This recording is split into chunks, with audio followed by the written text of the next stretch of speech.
All right, let's dive into time management today. Yeah. You sent over a really interesting mix of sources. Mm. We've got articles from Slack, Harvard Summer School, Coursera, Yeah. even a publication from the University of Georgia Extension. It's a good mix.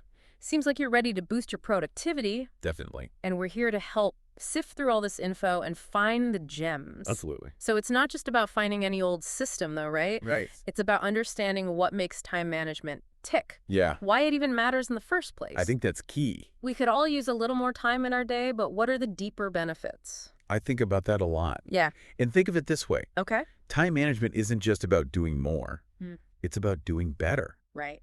The sources highlight some really compelling benefits. Yeah. Beyond just checking off tasks. I like that. For example, the Harvard piece really emphasizes the link between effective time management Okay. and reduced stress. They argue that when you feel in control of your time, Yeah. you're less likely to feel overwhelmed and anxious. That makes a lot of sense. Right. When I'm feeling swamped, it's like my brain goes into overdrive and I I can't focus on anything. know that feeling. And then the Coursera source connects good time management to something we don't always think about, improved work quality. Oh, yeah? They argue that when you're not rushing or feeling pressured, Right. you can actually produce better, more thoughtful work. Makes sense. So it's not just about speed, it's about intentionality. Yeah. But before we get too philosophical, Yeah. let's get practical. Oh, Where yeah. do we even begin? There are so many different methods and strategies out there. I know, right? Yeah. A lot of the sources recommend starting with a time audit, Okay. a real look in the mirror Mm-hmm. at your current time habits. Ooh. It can be eye-opening, even a little scary, Uh-huh. but knowing where your time actually goes Yeah. is the first step to making intentional choices about how you use it. That's true. Yeah. I've tried those time tracking apps before. Mm-hmm. It can be brutal to see how much time I spend mindlessly scrolling. Right. But I guess knowledge is power. Absolutely. Once you know where those time leaks are, Uh-huh. you can start plugging them. Exactly. And then comes the fun part, The fun part, yeah. goal setting. Goal setting. You mentioned wanting to boost your productivity, Yeah, but what does that look like for you? that's a good question. I think for me, it's about feeling less scattered and more focused. Mm-hmm. I want to make progress on my big goals, Yeah, not just get sucked into whatever fire needs putting out that day. we've all been there. All the sources talk about setting SMART goals. Yeah. But I've tried that before, and it hasn't always worked. The SMART framework is a great starting point, Okay. but what's fascinating is how these sources take it a step further. Okay. For example, the Georgia Extension piece suggests combining SMART goals with the Eisenhower Matrix, Interesting. a tool for prioritizing tasks Okay. based on urgency and importance. I see.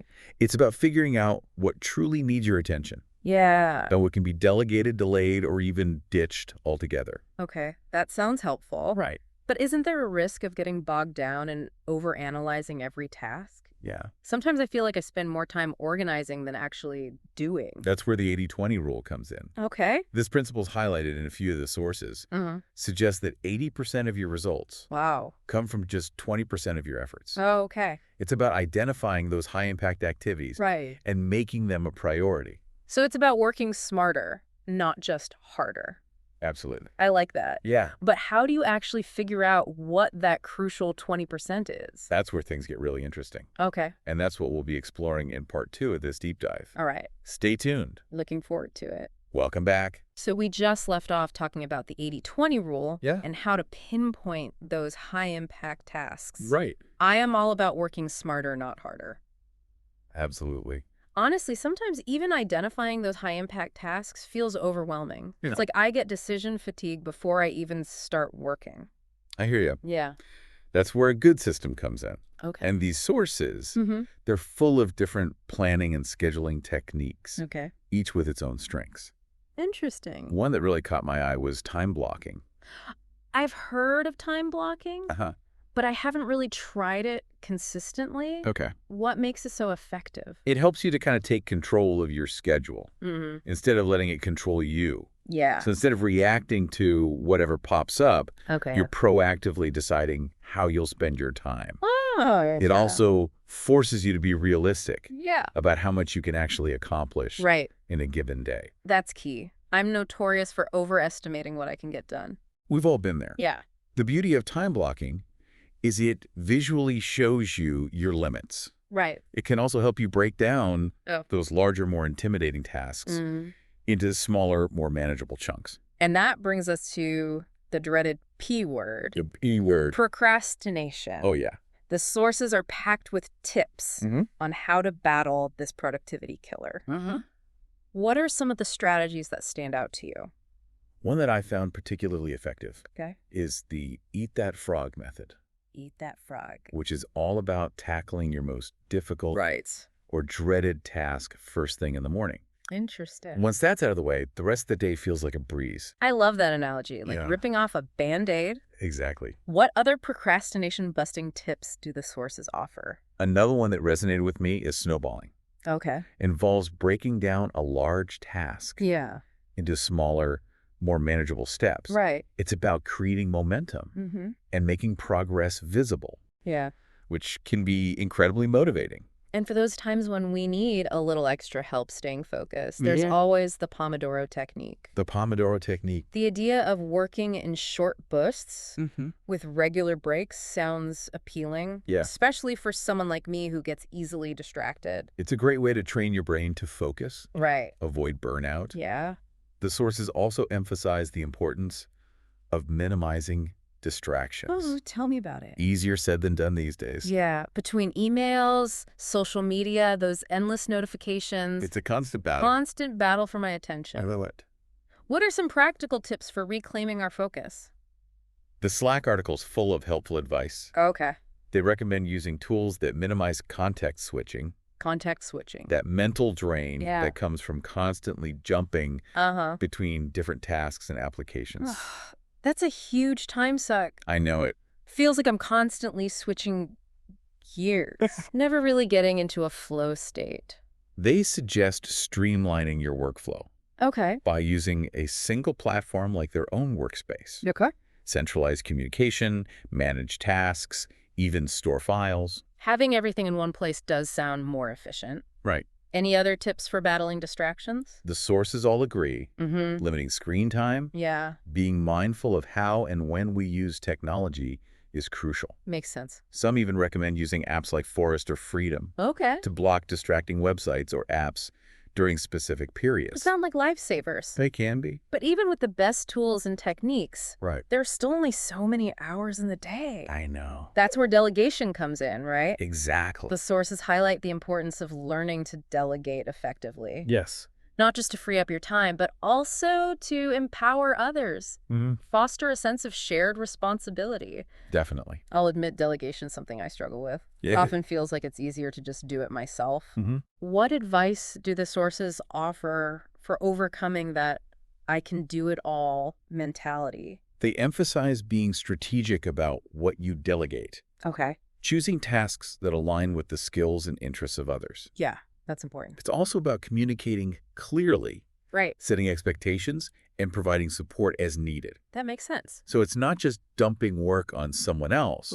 It's about thoughtful delegation. Yeah. Benefits everyone involved. Precisely. And it allows you to focus your energy on those tasks that only you can do. Yeah. Those high-impact activities we talked about earlier. Exactly. This is all great stuff. Well, before we move on to the final part of our deep dive, I want to circle back to something that's been weaving through all these different strategies. The mindset. The mindset. Behind effective time management. Yeah. What does that look like? It's about moving away from that feeling of constantly being busy towards a sense of intentionality and control. Right. Aligning your actions with your values. Making choices that support your overall well-being. That sounds much more appealing than just frantically trying to cram more into my schedule. Absolutely. And that brings us to another crucial element. Another crucial element. Self-care. Self-care. The Harvard source in particular stresses that time management isn't just about work and productivity.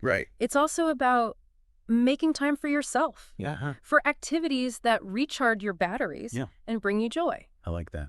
Self-care is often the first thing to go when I'm feeling stressed and overwhelmed. I understand. But I know it's essential for avoiding burnout and staying focused in the long run. Absolutely. It's not selfish. It's an investment in your well-being and ultimately your productivity.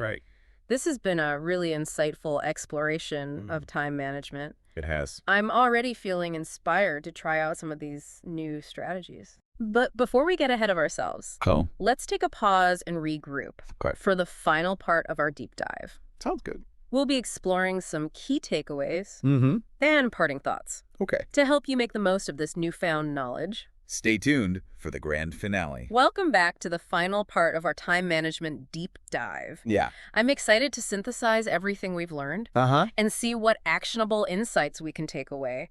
We've covered a lot of ground, from debunking common misconceptions about time management to exploring a whole arsenal of tools and techniques. It's been a fascinating journey. It has. Hasn't it? Yeah, and I think what's really emerged is this idea that effective time management isn't about rigid rules or squeezing every last drop out of your day. It's about aligning your actions with your values. Absolutely. Making conscious choices about how you spend your time. And creating a life that feels both productive and fulfilling. I like that. But before we send our listener off into the world to conquer their to-do lists, I'd love to hear your top takeaways from all these different sources. What are the nuggets of wisdom you hope will stick with them long after they finish this episode? One of the biggest aha moments for me was the realization that time management is an ongoing process. Interesting. It's not a destination. It's not about finding the perfect system and then sticking to it religiously. It's about being adaptable. Experimenting with different strategies, refining your approach as your life and priorities evolve. That's so important. Life is constantly throwing us curveballs. Our time management systems need to be flexible enough to handle those unexpected twists and turns. Definitely. What else stood out to you? The emphasis on self-care really resonated with me. You know, so often we get caught up in that productivity trap, forget to take care of ourselves. But as the Harvard source so eloquently put it, you can't pour from an empty cup. I love that. Making time for rest, relaxation, and activities that bring you joy is essential for avoiding burnout and staying energized in the long run. It's not selfish. It's an investment in your well-being and ultimately your productivity. Exactly. Any other pearls of wisdom you want to share? I was particularly struck by that recurring theme of intentionality. But effective time management isn't about mindlessly going through the motions or reacting to whatever pops up. It's about making deliberate choices about how you spend your time, aligning your actions with your goals, and being present in each moment. I love that. Being present in each moment. It's so easy to get caught up in this whirlwind of to-do lists and deadlines. We forget to savor the journey. And finally, I want to reiterate the importance of finding a system that works for you. There's no one-size-fits-all solution when it comes to time management. What works for one person might not work for another. The key is to experiment with different strategies, tools, and techniques until you find a combination that feels right. That's great advice. This has been an incredibly insightful deep dive into time management. We've explored a wide range of perspectives, techniques, and mindsets. And I hope you, dear listener, are feeling empowered to take control of your time and create a life that feels both productive and fulfilling. Absolutely. As you embark on this journey, remember to be kind to yourself. Embrace flexibility. And don't be afraid to experiment and find what works best for you. And remember, you don't have to do it alone. That's a great point. Reach out to friends, family, colleagues, or even a time management coach for support and accountability. We're all in this together. Time management isn't about isolation. It's about connection and community. Thanks for joining us on this deep dive. We look forward to exploring another fascinating topic with you soon.